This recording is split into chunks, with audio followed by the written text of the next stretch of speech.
अप्ठ्यारो छ कि बाटो नि हेर्नुहोस् न यस्तो छ होइन यहाँ टेके नि वान मिस क्याम्प फिनिस हो क्या फेरि नो चान्स क्या बाँच्छु भन्ने त चाहिँ छैन क्या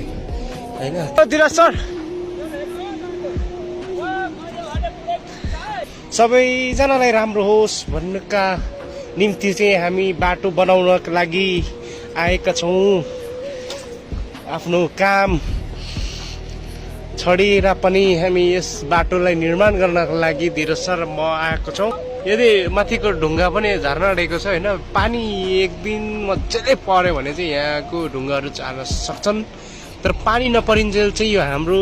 अझ बनाएको बाटोले चाहिँ हिँड्नका लागि मद्दत गर्नेछन् भन्ने आशमा चाहिँ हामीले बनाउन खोजिरहेका छौँ होइन सो फाइनली अब हामी सुरु गर्छौँ है त काम हजुर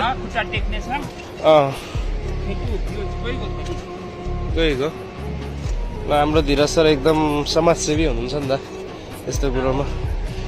होइन आफ्नो ज्यान जोखिम हामी यस्तो बाटोलाई चाहिँ निर्माण गरेर आएका छौँ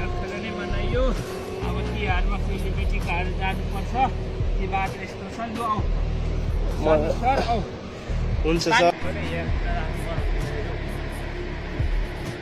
शनि सर माथि छ ढुङ्गा यस्तो छ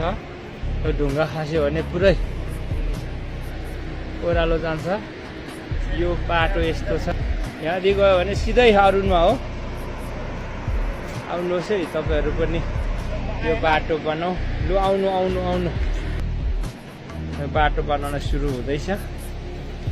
यो यस्तो छ यो बाटो अब यो सिधै ओह्रालो हो नि त अरुण नदीमा झ्याप्पै सिडी बनाउँदैछ हाम्रो शनि सर यसमा म पनि लाग्छु है स्टेप हुँदै जाँदैछन् सो गाइज अहिले चाहिँ हामीले बाटो बनाइसकेको पछि र हाम्रो सुरेन दाई पनि आउनु भएको छ होइन उहाँलाई पनि यो बाटोमा वेलकम छ हामीले निर्माण गरेका छौँ होइन हामी महाकाले जाने बाटो हजुर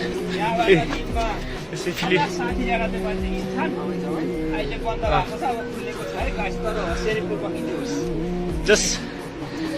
छोटो मिठो पानी नपरिन्जेलसम्मको लागि यो बाटोले एकदमै काम गर्छ भन्ने भन्न सकेको छौँ होइन यहाँ एकदम ढुक्कैसँग नै यहाँ म फिलिली कुदेर पनि आएको छु होइन नडराइकन आउँदा हुन्छ तर माथि चाहिँ हेर्नुहोस् ढुङ्गा जान सक्छ होइन अब बाटो चाहिँ यहाँ चाहिँ यस्तो छ यो चाहिँ अलिकति जोखिम यहाँदेखि चाहिँ जान्छ एकैचोटि है अघि हामीले बाटो बनाएको